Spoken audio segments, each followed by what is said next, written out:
Formula number 1।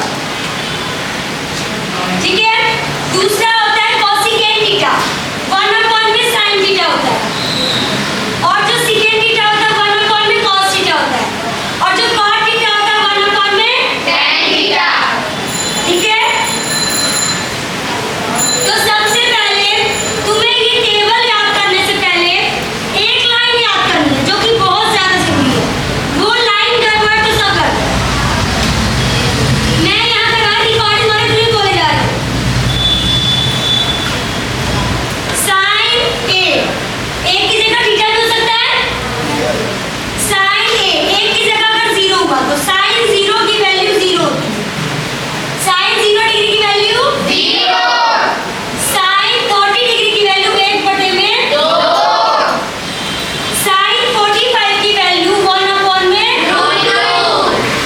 Sign 60 की value √3/में, and sign 90 की value 1। क्या होता है 1। ये टेबल तुम्हें याद रखना है। क्या करना है?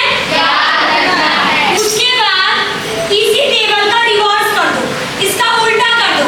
यहाँ cos 0 डिग्री की वैल्यू क्या होती है 1, cos 30 डिग्री की वैल्यू होती है √3/2, cos 45 की वैल्यू होती है 1/2, cos 60 की वैल्यू 1/2, और cos 90 की वैल्यू 0। अगर एक लाइन याद हो गया दूसरा खुद से याद हो जाएगा। बाकी हम फॉर्मूले से करेंगे। जो tan है, अभी पढ़ा कि जो tan थीटा होता है वो बराबर होता है sin A अपॉन में cos A। अगर यहाँ थीटा है तो यहाँ भी थीटा, अगर यहाँ A है तो यहाँ भी A। समझ में आ रही बात? हमें निकालना है tan 0 डिग्री की वैल्यू। किसकी? tan 0। तो tan A की जगह क्या रखना है 0 डिग्री, तो यहाँ 1 की जगह क्या आएगा 0, यहाँ पे क्या आएगा 0। समझ में आ रहा है?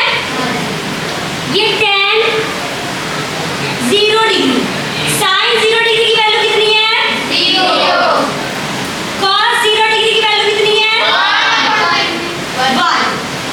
अगर 0 को किसी संख्या से भाग देते तो क्या आता आंसर 0। तो tan 0 डिग्री की वैल्यू क्या आएगी 0। क्या आएगी 0। यहाँ लिखो 0। अब मुझे निकालना है tan किसकी 30 की, तो यहाँ लिखो tan 30 डिग्री, यहाँ भी 30, यहाँ भी 30। अब देखो sin 30 की वैल्यू कितनी है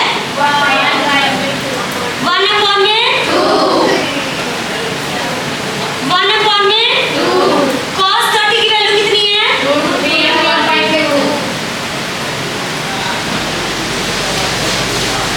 यहाँ पे भी 30 आएगा, यहाँ निकालना tan 30 की। अब देखो 2 से 2